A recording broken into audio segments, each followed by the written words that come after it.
আসসালামু আলাইকুম, কেমন আছেন সবাই? আশা করি ভালো আছেন। ডিয়ার সাবস্ক্রাইবার, আপনারা লক্ষ্য করেছেন ইতিমধ্যে আমি ল্যাকটা মডেল V8 রান সফটওয়্যারের উপর প্রায় 30টির মতো ভিডিও আপলোড করেছি বিভিন্ন টুলস, ফাংশন এবং এর ব্যবহার নিয়ে। এছাড়াও প্যাটার্ন তৈরি করেছি টি শার্ট, পলো shirt, oven long sleeve shirt. তো চলুন এই প্যাটার্ন তৈরির সাথে সাথে আজকে আমরা শিখব কিভাবে মার্কার করব। ডেস্কটপে লক্ষ্য করুন, এ হলো আমার marker software marker manager B6R2 এবং মার্কার মার্কিং B6R2।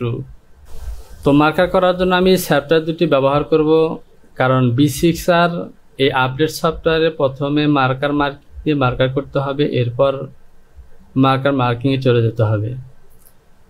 তো প্রিয় টপার, বরাবরের মতো আপনি যদি আমার চ্যানেলটিতে নতুন হয়ে থাকেন তাহলে চ্যানেলটিকে সাবস্ক্রাইব করুন, পাশে থাকা অ্যালার্ম বেলটিকে চাপিয়ে দিন নতুন নতুন ভিডিওর নোটিফিকেশনগুলো পাওয়ার জন্য। আর যদি পূর্বে থেকে সাবস্ক্রাইব করে থাকেন তাহলে অসংখ্য ধন্যবাদ। ভিডিওতে একটি লাইক দিয়ে সঙ্গে থাকুন।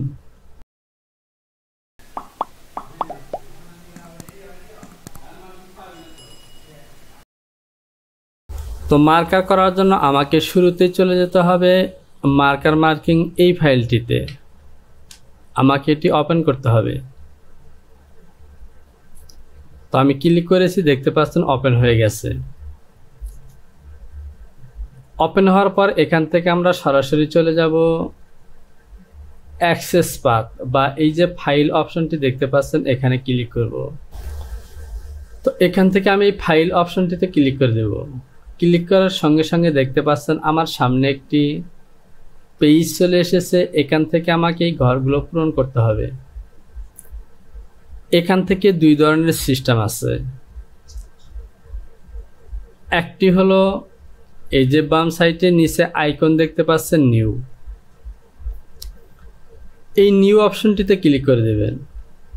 নিউ অপশনটিতে ক্লিক করার পর নিউ কনফিগারেশন, এখানে আমি নাম দিতে পারি আমার যে মার্কারের নাম পিস এবং বাস, অর্থাৎ মার্কারটিকে চেনার জন্য আমি যে ধরনের মার্কার নাম দেব তা আমি এখানে দিয়ে দিতে পারি। তাহলে এই যে মার্কারের নাম দিলাম এটি কিন্তু এ ফোল্ডারের মধ্যে সেভ হয়ে থাকবে। পরবর্তীতে আমি এখান থেকে এই মার্কারের নাম দেখে ফাইলটিকে অন করতে পারবো। দ্বিতীয় আরেকটি হলো use the Sam folder for all data. এই সিস্টেমে যেভাবে আপনি কাজ করবেন, এই ফাংশনটিতে যদি টিক চিহ্ন দেওয়া থাকে তাহলে শুরুতে আপনাকে এভাবে টিক চিহ্নটি উঠিয়ে দিতে হবে। উঠিয়ে দেওয়ার পর এখান থেকে যে 3 ডট অপশনটি দেখতে পাচ্ছেন, এই 3 ডটে ক্লিক করে দেবেন। 3 ডটে ক্লিক করার পর এভাবে আমাদের লোকেশনে যেতে বলবে। আমরা চলে যাব আমাদের ফাইল লোকেশন, যেখানে আমার প্যাটার্নের ফাইল আছে।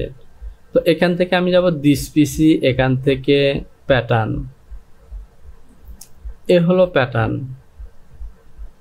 ল্যাকটা প্যাটার্ন। এবং এখান থেকে আমি যদি এই ফাইলটিকে আবারও দেখে নিই তাহলে দেখতে পাচ্ছেন JBS124 সিলেকশন করে দিলাম, এখান থেকে ওকে। এবার আমাকে এই অপশনটিতে টিক চিহ্ন দিয়ে দিতে হবে। এই অপশনটিতে টিক চিহ্ন দিলে এই যে আমি ডাটাটি ইনপুট করেছি এই ডাটাগুলো সমস্ত করে অটো চলে যাবে। এখানে লেখা আছে use the Sam folder for all data, অর্থাৎ সমস্ত ফোল্ডারে সেম ডাটাগুলো ট্রান্সফার করা। আমি এখানে টিক চিহ্ন দিলাম। তো দেখতে পাচ্ছেন সবগুলো ঘরে চলে গেছে। এবার এখান থেকে সেভ অ্যাজ এবং অ্যাপ্লাই 3টি অপশন আছে। আপনি যদি এখান থেকে সেভ করে দেন তবু ওকে হবে, অ্যাপ্লাই দিলেও ওকে হবে। অ্যাপ্লাই ক্লোজ মার্কার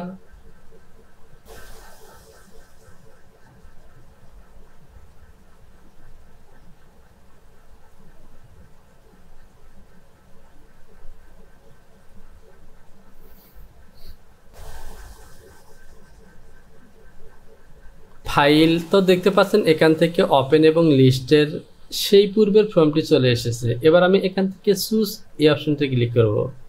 অরিজিনাল আমাদের মার্কার হলো এটি, আমরা সিলেকশন করে দিলাম। এবার এখান থেকে ওকে। তো দেখতে পাচ্ছেন যেহেতু অনেকগুলো পিস এজন্য লোড হতে একটু সময় লেগেছে, তো সবগুলো পিস এখানে চলে এসেছে। এবার আমাদেরকে যে কাজটি করতে হবে, এই যে ফাঁকা অংশ আছে এখানে রাইট বাটন ক্লিক করব। ক্লিক করে এখান থেকে আমরা শুরুতেই কিন্তু এই সেটিংগুলো করেছি, মার্কার নাম দেওয়া, মার্কার কমেন্টস উইথ, সবগুলো কাজগুলো কিন্তু আমরা অলরেডি করে নিয়েছি। এখান থেকে আমরা চেক করে নেব আমাদের ফাইল নাম, কমেন্টস, মার্কার উইথ এগুলো ঠিক আছে কিনা। যদি ঠিকঠাক থাকে তাহলে এখান থেকে আমরা 1 2 3 4 চারটি অপশন আছে, এটিতে আমরা কখনো ক্লিক করব না। আমরা এই চারটিতে এভাবে ক্লিক করব, কারণ মার্কারগুলো ওয়ান গার্মেন্টস অনওয়ে হবে, আমরা আগে সেট করে দিয়েছি। এখান থেকে যদি আমরা ওয়ান গার্মেন্টস অনওয়ে মার্কার করতে চাই তাহলে এখান থেকে এই অপশনটিকে এভাবে দিতে হবে, তাহলে আমাদের গ্রিন লাইন ঠিক থাকবে এবং মার্কারগুলো এভাবে হবে। আর যদি সবগুলো এভাবে ক্লোজ করে দিই তাহলে আমরা যেভাবে পূর্বে থেকে মার্কার করেছি সেভাবে হবে, কোনো পরিবর্তন এখান থেকে হওয়ার সুযোগ নেই। এরপরে এখান থেকে আমরা ওকে ক্লিক করব। আর যদি আমরা মার্কারের যে পিসগুলো আছে এই পিসের মধ্যে যদি গ্যাপ দিতে চাই তাহলে এখান থেকে আমরা মান বসালে তাহলে আমাদের মার্কারের মধ্যে আমরা যে মান বসাবো সে পরিমাণ গ্যাপ আসবে।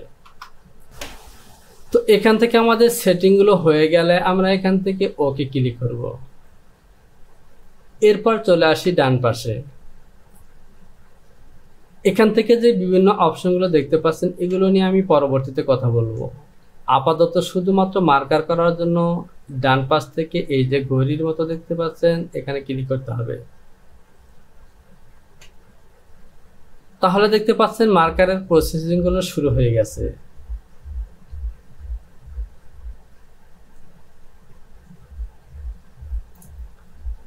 এখান থেকে আমাদের 1 মিনিট সময় দেওয়া আছে।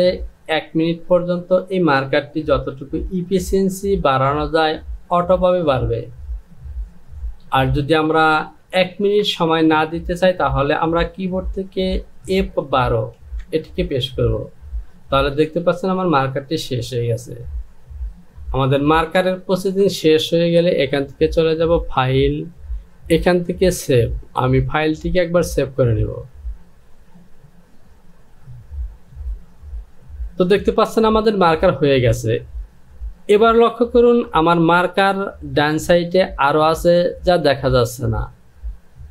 পুরো মার্কারটিকে এখানে দেখার জন্য আমরা এখান থেকে এই যে বড় আইকন আছে এটি সিলেকশন করা আছে, আমরা এই ছোট আইকনটিতে সিলেকশন করব। তাহলে দেখতে পাচ্ছেন আমার মার্কারের যতগুলো পিস সবগুলো কিন্তু এখন পুরো মার্কারের মধ্যে শো করছে। তো আমাদের মার্কার শেষ। এবার আমি এখান থেকে ফাইল, সেভ এবং ওকে, ইয়েস, আমাদের মার্কার সেভ হয়ে গেছে। এবার যদি আমি সরাসরি মার্কারটিকে আবারও ওপেন করি, আমি F5 এখান থেকে ওপেন, চুজ এবং এখান থেকে নো দিয়ে এ হলো আমাদের মার্কার। ওকে, তাহলে দেখতে পাচ্ছেন আগের অবস্থায় মার্কারটি চলে এসেছে, কারণ মার্কারটি এভাবে সেভ করা আছে। বাস, আমাদের মার্কারের কাজ শেষ। তো প্রিয়টার পর আমরা শিখলাম কিভাবে আমাদের মার্কার করতে হবে। পরবর্তী ভিডিওতে টপ পজিশনে দেখতে পাচ্ছেন ফাইল, এডিট, ডিসপ্লে, এখান দিয়ে কিন্তু বেশ কিছু কাজ আছে। এগুলো দিয়ে কিভাবে কাজ করা হয় আমরা সেগুলো শিখব। তো প্রিয়টার ভিডিওতে লাইক করুন, কমেন্টস করুন। যদি কোথাও বুঝতে সমস্যা হয় তাহলে অবশ্যই কমেন্টস বক্সে কমেন্টস করে জানাবেন। শীঘ্রই চলে আসবো পরবর্তী টিউটোরিয়াল নিয়ে। সে পর্যন্ত ভালো থাকুন। সবার জন্য রইল শুভকামনা। আসসালামু আলাইকুম।